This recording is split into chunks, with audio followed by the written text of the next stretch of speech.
Good morning. I am 5 minutes earlier today. You know the drill. If you're watching in recording, you're welcome to fast forward or stay with us through our hellos. As you can see, we're having a bit of a norte today, which is much better than a tropical storm. So no complaining, and I love nortes. But I wonder if the sound is okay. My earbuds are supposed to be noise proof, or noise canceling, whatever they're called, but who knows. So as you join, please let me know how the sound is for you. If need be, I can move into my house.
Fast forward or stay with us. Forward or stay with us. Forward or stay with us.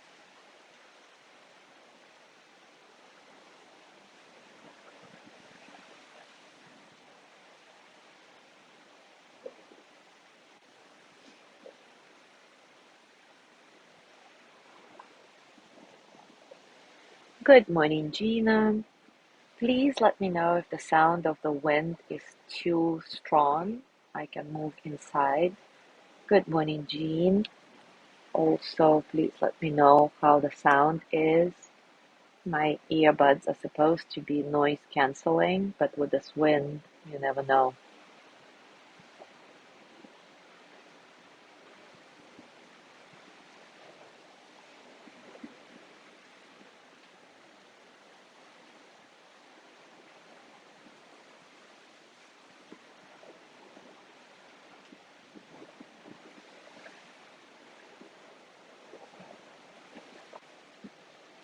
Good morning, Ari. Good morning, Sandra. Guys, please let me know how the sound is. If the wind is too intense through the earphones, then I'm gonna go inside before we start.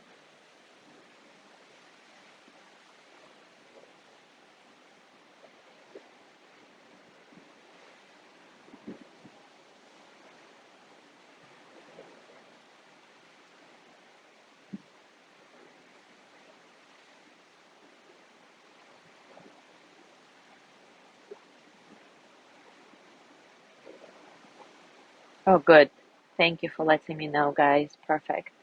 And yes, Gina, definitely prayers for Cuba and Florida. They're getting the hurricane in as we're getting our norte, which is so much better for us. Anyway, it is time for us to start. And today we will familiarize ourselves with the demon of the third solar plexus chakra, which is shame.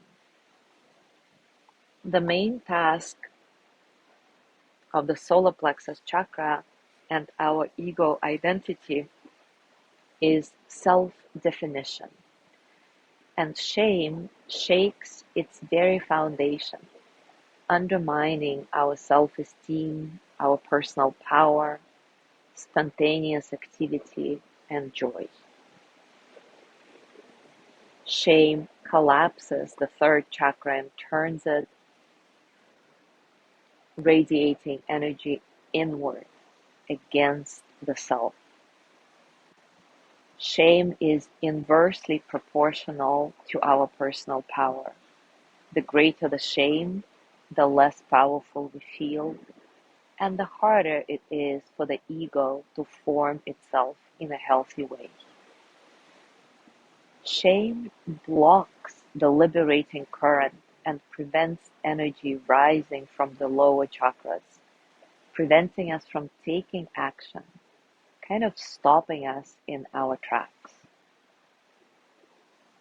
When we are shame bound, we often feel completely stuck because we honor our thoughts much more than our instincts. We start to sincerely believe this internal critic voice that constantly tells us how worthless and inferior we are. We start lacking spontaneity because of this constant internal scrutiny, which binds and disempowers our will.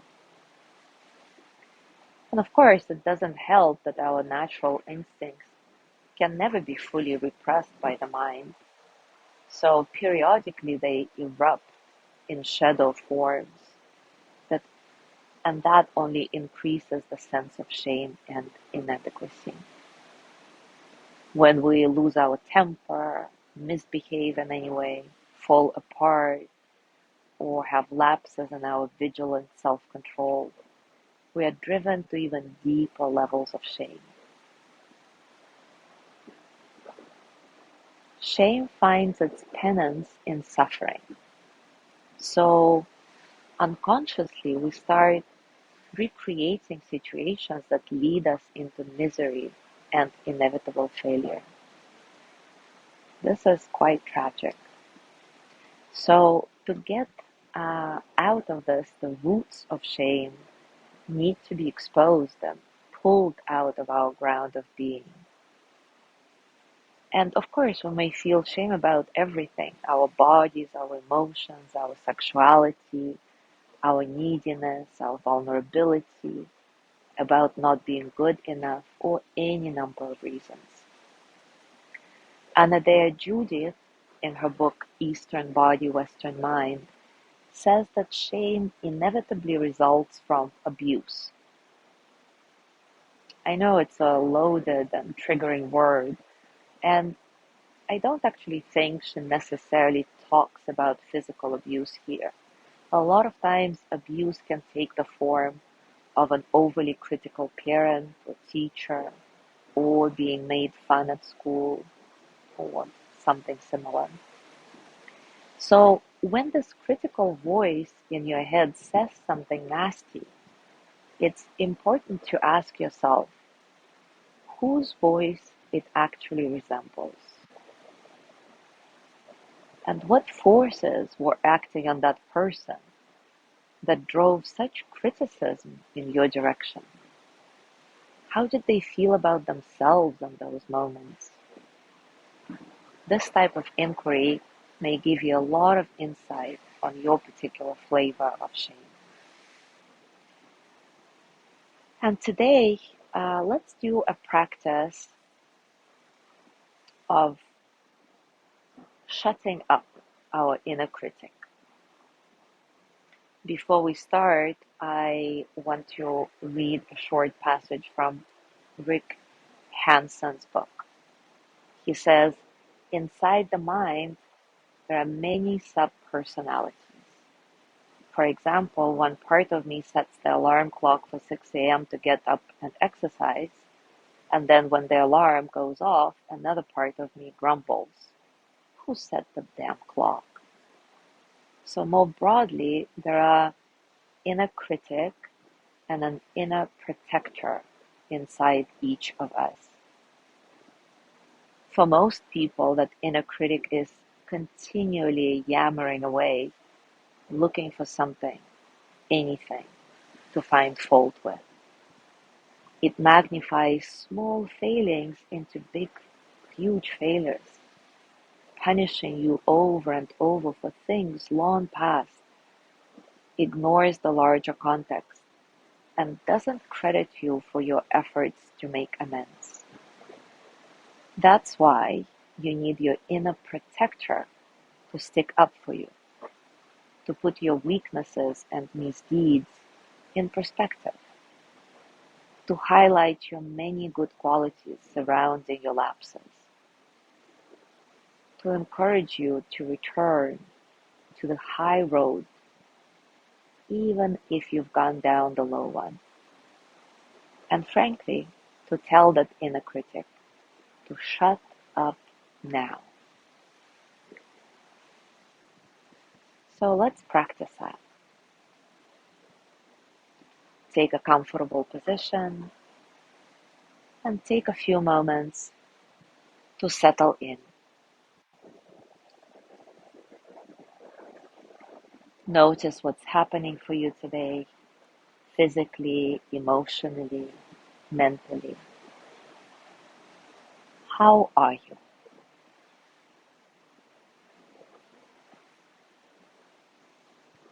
As always, let your breath be natural and free. Just let it flow through your body, gently observing as you inhale and exhale.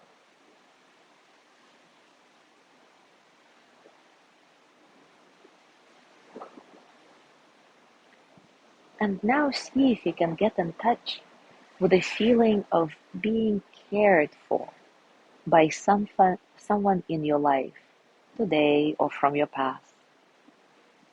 See if you can get a felt sense that this person is caring for you right now.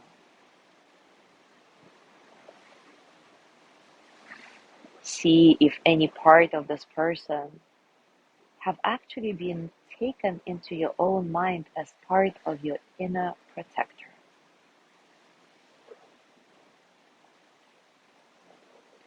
Bring to mind more people who really care about you, and allow your inner protector to acquire more and more wonderful qualities of those people and gradually grow in strength.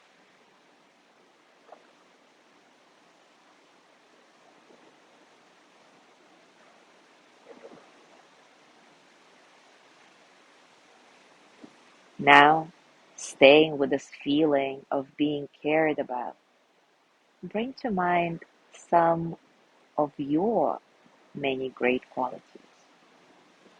You can actually ask your inner protector to list all those good qualities that it knows about you. Maybe it's your patience, your determination, kindness, generosity. Again, let your inner protector grow more and more, become stronger and stronger.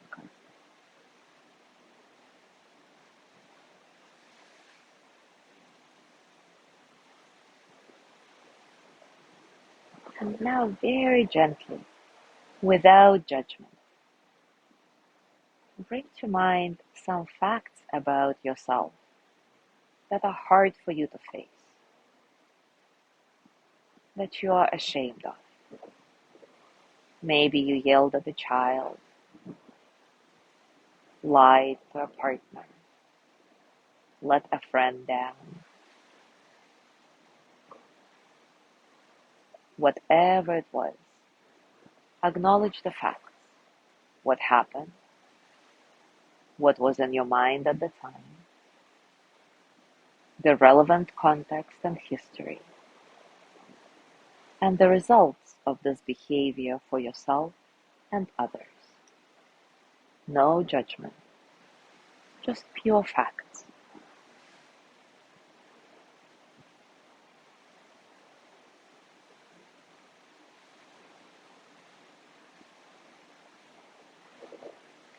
To the extent that you are able right now, in a very open and non-judgmental way, take responsibility for this unskillful behavior that you are ashamed of.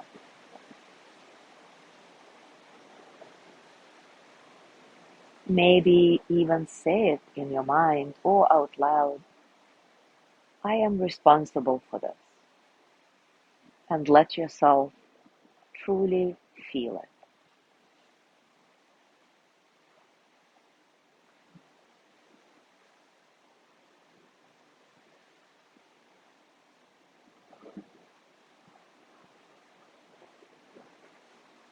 And also remind yourself the facts of that situation that you're not responsible for.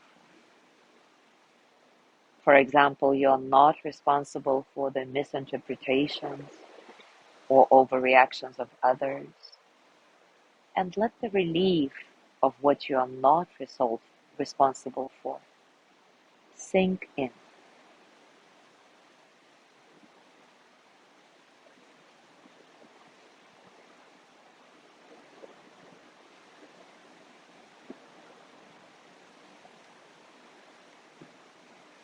Acknowledge what you've already done to learn from this experience, to repair things, make amends. Let this sink in also. Appreciate yourself for that.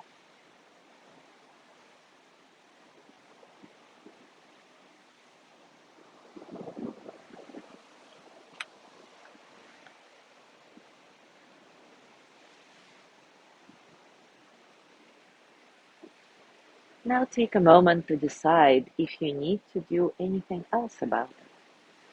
Maybe it's some inner work that needs to be done inside your own heart, or maybe it's making amends, asking for forgiveness. Can you commit to doing it today, or at least starting the process today? Again, let that intention sink in and appreciate yourself for it.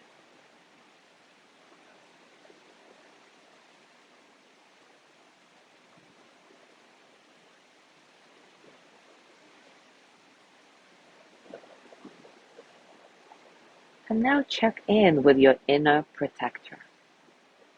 Is there anything else you should face or do about this situation that you're ashamed of?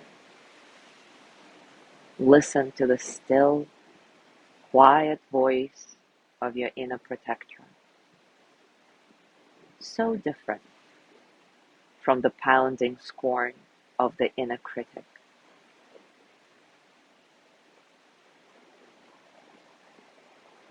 If you truly know that something remains to be done, then resolve to take care of it today or some other day starting today. But otherwise, know in your heart that what needed learning has been learned, and that what needed doing has been done.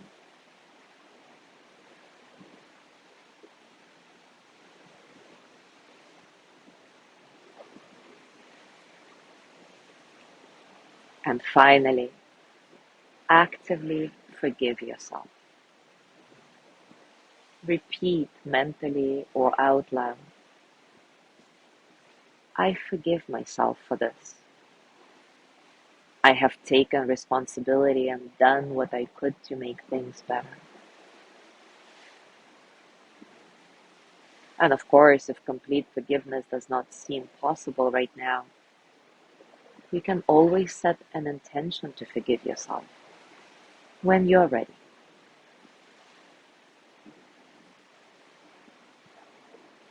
I have taken responsibility and done what I could to make things better, and it is my intention to forgive myself.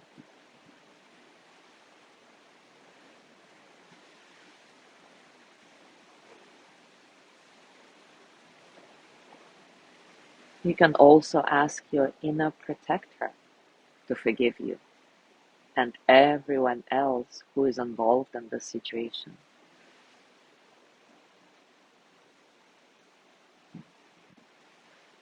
Allow the experience of being forgiven to take some time to sink in. Stay connected with your body and heart, and remember that it will actually help others if you stop beating yourself up, because you will be more present with them. You will be able to show up in your life more fully because you will feel more and more powerful, less ashamed.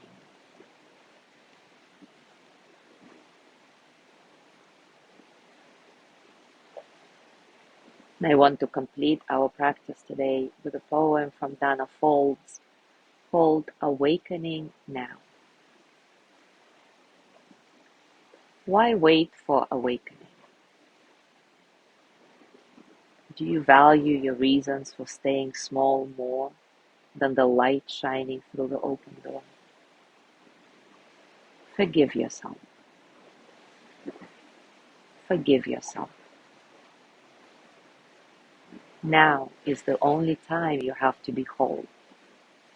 Now. Now is the sole moment that exists to live in the light of your true nature. Perfection is not a prerequisite for anything but pain. Please, oh please, don't continue to believe in your stories of deficiency and failure.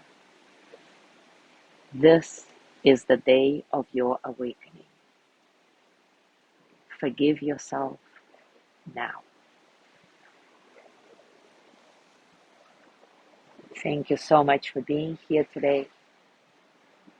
Have a beautiful day. Tomorrow is Amethyst's practice, and I will see you on Thursday.